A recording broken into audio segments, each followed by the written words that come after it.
The first thing that you're going to do, just like we always do, is you're going to take your reference image. Usually this is what I like to do when I'm working with a landscape, and you're going to mark where the horizon line is. So I have already marked out where that horizon line is. And just a quick refresher, the horizon line is where the sky meets the earth. And you can very, kind of barely make that out where that road kind of recedes back into space. You can kind of see that about there. So that is my horizon line. So I'm going to mark the horizon line on both of these, just like I did there. So, and I'm marking it out on the tape because then I don't have to worry about erasing lines or seeing the lines on my paper. And I'm going to do it about there. Remember, I'm doing the same picture on both sides. And in just a second, you're going to see my little trick that I'm going to do to one of these in just a minute. The other thing that you can mark out is the road. So if you're going to mark the road, you don't need to mark it up here on the paper, but what you can do is you can mark how wide the road is at the base. That's going to help you kind of make sure that you create that distance. So I'm going to put 2 lines here. That is the width of that road, and that's going to help me later on. That's it. I'm not going to draw anything else. The rest of this is just a painting. But before we get started, we are going to do something kind of special with our one of these. We're going to use a little bit of masking fluid to create some lettering in case you want to send this out. So I never know what to do with all my little paintings, but I love giving them away. And specifically, I've gotten really into postcards and things like that. So we're going to turn one of these definitely into a lettered postcard. So I'm going to just write fall, kind of angled. I'm writing it with masking fluid so that when I paint, I don't have to worry about where I'm painting. I just paint wherever I want. And this masking fluid is going to mask the area where I'm working. And it's going to keep it white. And we're going to do that with our masking fluid right now and then trace it with a pen later. I'm going to leave that and let it dry. I did it on the left-hand side because I'm right-handed. Swap that out if you are a lefty. Now we get to start painting. I have all of the colors listed in the description, the colors that I'll be using, but of course, just like any other painting, I'll probably sneak in a few extra colors. The first thing that we're going to do is just paint really, really lightly this big chunk of trees. So if you take a look at this reference image, it is very light for basically I don't know, what is that? The top 3/4 of the picture. And so anytime you're painting with watercolor, you always work light to dark. So we're going to do exactly that in this painting, starting out with some cadmium yellow. So I'm going to grab some of that cadmium yellow. I'm going to really load up my brush, and I'm going to paint big chunks, big shapes, just of really light yellow. And if you end up having too much yellow on the paper, you can wash your brush out and just paint with water while the paint is still wet. So we're going to just drop in some blobs, almost like these cone shape or egg shape blobs. And you can see a little bit of white, almost like an upside down triangle right here. So I'm keeping that in mind as I paint. And you can see this is pretty rough. The other thing I am going to do, other than make my little egg-shaped blobs, is I'm going to kind of drag out some of the edges that are close to that center right here. And what that's going to do is it's going to start to kind of create the edge of those trees and not look so hard edged. Okay, so you can start out just like I did over here with that nice oval shape, but you don't want it to be too perfect because remember, these are a bunch of trees. And a little bit of white space is just fine. I'm going to leave a little bit of that there because if you look at the reference image, there are pops of light that come through there. Now, while this is wet, you could drop in a little bit more color to start to intensify that. And that's what we're going to do. Let's do it right now, actually. Let's grab some, I'm using cadmium orange now. I just got done with cadmium yellow, and I'm just gonna plop it in really kind of a little bit lower and to each side, because if you take a look at this picture, if you look at the reference image, the lightest part is really right here in the middle. So I don't want to add a ton of dark colors or layers quite yet. So I'm gonna just, this is a wet brush, the surface is still wet, and I'm holding it kind of parallel to the paper so I get a little bit more lines rather than round blobs, and I'm just dropping that in. And right now it should look like it's just two trees, and that's exactly where we want to be. And I'm going to do a little bit at the bottom here. I'm going to grab some of that cadmium orange, and I want to thin it out. And after I grab some of that, I'm going to paint this road. And just ignore the fact that it's going to get darker and then green. So right at that line where the horizon line was, I'm going to very lightly just paint in the edge of my road. And I'm going to water it down. And you see that I'm grabbing some of that water because I don't need more paint. I've got plenty of paint in my brush. And what I do need is, I need it to be a little bit softer against that line. So I'm just lightening that up. I'm also leaving a tiny bit of white space below all of those trees at the top, because what's going to happen is we're going to add this darker layer and the lighter layer, or excuse me, the lighter layer in just a second. So you do want to maintain a tiny bit of white space there. Now just very lightly, you can see it over here on the other painting. I'm just kind of filling in that space just a little bit. And then the next thing we're going to do is we're going to grab a little bit of either black or Paynes Gray, and we're going to very lightly paint the road. So now we're going right into that space that we already painted. I need a little more water. And we're painting directly, but the trick is that you want to keep it wet, because in just a second what we're going to do is we're going to lift out those road lines or those driving lines. So with a clean damp brush, you are going to sweep from top to bottom, and you want to kind of press and lift towards the bottom. So I'm going to press, and I'm dragging, and I'm pressing even harder and then lifting, and that kind of makes it still look soft and leaves a little bit of that gray there, but takes out most of it. There we go. Nice. That's it. If you want to fiddle with it, you can. Okay, so that is your road. And now what we're going to do, we are going to start building out these trees. I'm going to start out by just painting a couple trees like this. There's one, and I fan it out towards the bottom. And then 2 and 3. And these lines, it should be parallel to the road. That's going to make it look even more realistic. There we go. The same thing over here. You could even start with the smallest one. That's kind of helpful, because then you can always make it bigger, right? But you can't make something smaller. So maybe starting out with the little ones better. You're going to kind of fan out the base of that. And by fanning out, I just mean make it look more like a triangle, okay? And what this is going to create in just a little bit, when we're almost done, it's going to turn into the base shadow of all of our trees.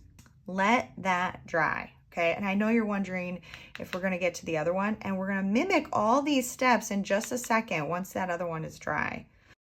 More of that burnt sienna and add some little dash lines throughout your tree. This is making it look like parts of that tree trunk, and some of those branches are actually showing through, or it also shows that some of those clusters of leaves are in front or on the other side of that tree trunk, and do it on both sides. Okay, that's looking good.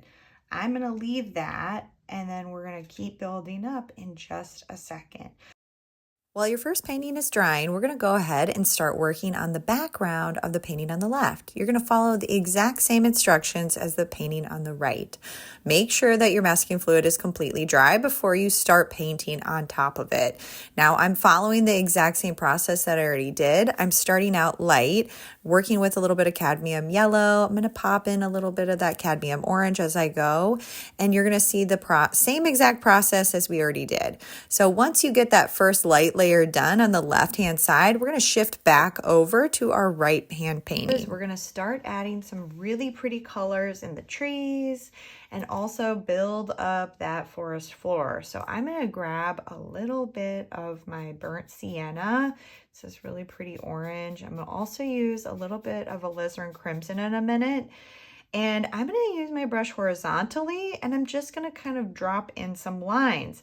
Now, before I do that, you want to think about how trees kind of bunch. And I want to show you just a quick little picture of some bunching. So at the base of each one of these clusters, on a tree, it's always a little bit darker on the bottom because that's going to be more in shadow. So you want to apply the same process to these trees here. So leaving, a little bit of light space at the top of a cluster, it's going to make it look kind of fluffy and rounded and more realistic. So that's what we're going to do over here. So grab that loaded brush, and then I'm just going to think about maybe at the top of each one of these branches, it's probably going to be a little bit darker because that's where you would see that the shadow. So each one of these that was that trunk, right? So either at the top of the branch or the top of the trunk, I'm going to add a little shadow. Do you see how that starts to pop? So makes it look like it's more in front. I'm going to do some over here.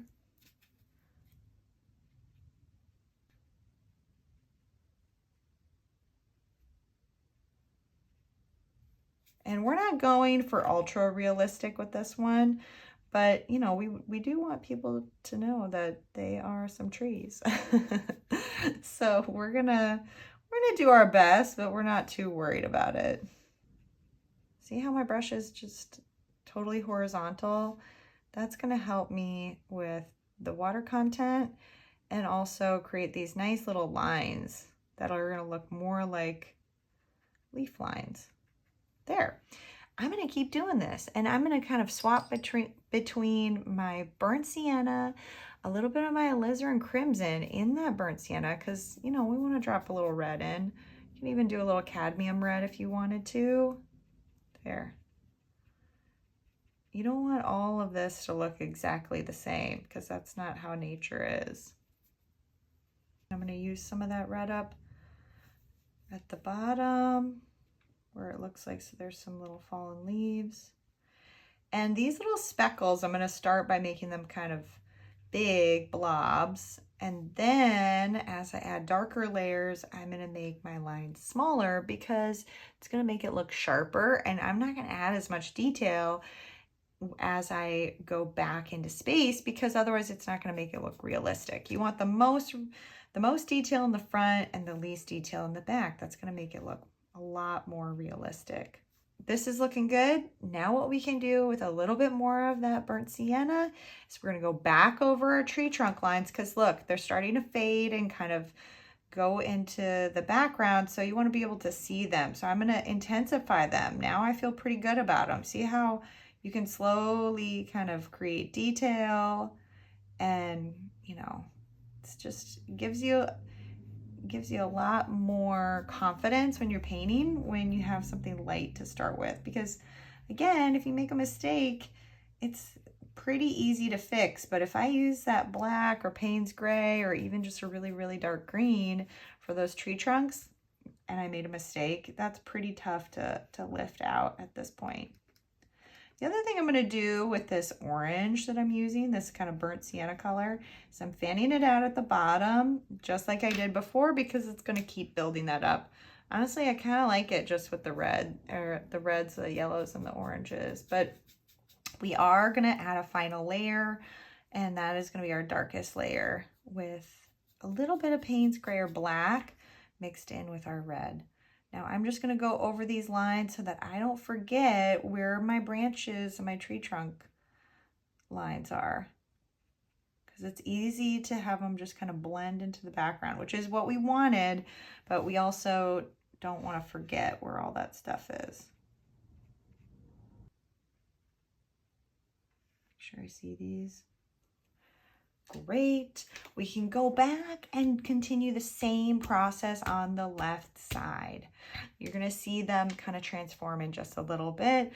I'm going to pause and I'm going to do that left side so you can see that build up while this is drying. So now we're totally caught up with our lettered picture with our regular one.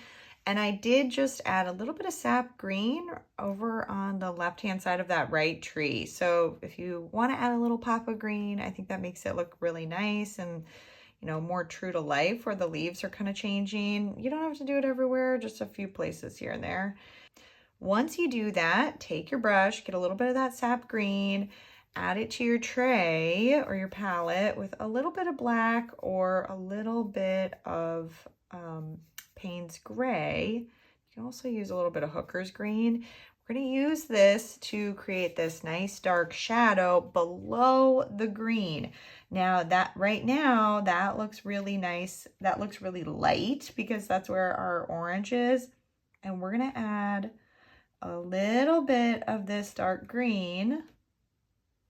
Not super dark because we're going to add that dark layer for our trunks, but just enough to kind of tint it. And we're going to drag that color down just so it's not a fully orange ground. Okay, we added the orange first so that it kind of warmed up the picture, kind of placed things in the space. And now we're actually adding more of the detail. Okay, and you can do the same thing to your other picture, and then we're done. So all I'm going to do, I'm going to grab a little bit of Alizarin Crimson. There we go. Ooh, too much. And a little bit of either black or Paynes Gray. I'm going to sneak in a little bit of my orange, my burnt sienna there too. And I'm just going to pop in a few darker leaves. Just here and there, not too many. This is pretty dark. You can look at your reference image here. And I'm going to use some of this up on the trunk. So now I'm going to use this darker version. If yours got really, really dark, just use it up. That's another trick. And I'm going to paint directly on top and roll that brush so I get a little bit more detail for a point.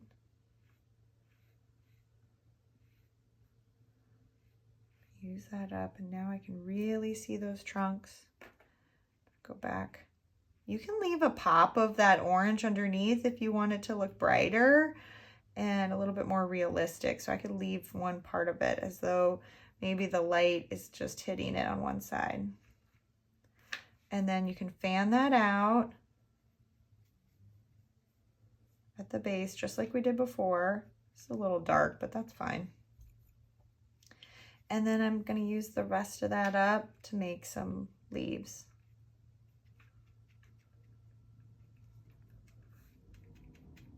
And I'm kind of pressing. This is a pretty dry brush at this point, so you're not going to see super hard lines.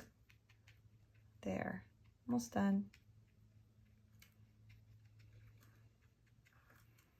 And a little bit more for the trunks here, because remember, we don't want them to go away. And now with a little bit of that same color, you can add a few more branches and just kind of extend them. Nice. This tree is very detailed and I didn't do that much on that side. This is, sometimes I have that issue where because I'm a righty, I'll always do a lot more on the right side. So I have to be mindful of that and then purposefully go back in. There, that's a little better. Okay. This process of going light to dark helps you in a lot of different ways. First, it creates a lot of depth.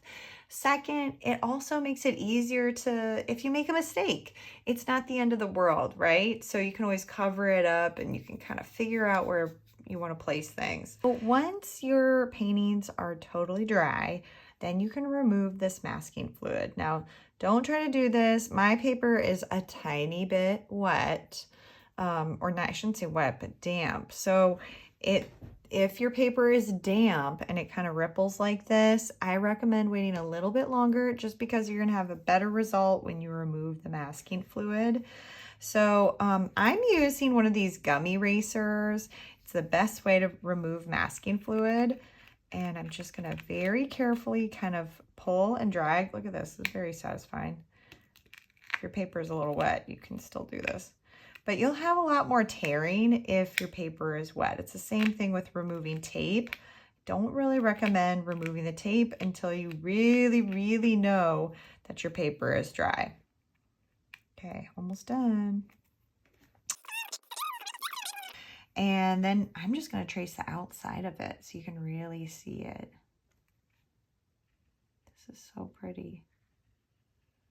Incredibly satisfying. I could create a shadow too. There it is. Look at how cute that is. Nice. That is it. I hope you had a lot of fun. I hope you learned a lot, and I will see you next time. Bye-bye. Oh, wait, no, just kidding. Let's remove the tape because that's very satisfying. Da-da-da. And again, don't do this unless your paper is totally dry. There. Oh, that's looking good.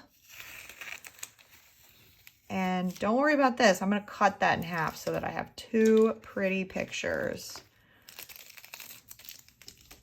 That looks pretty dang good.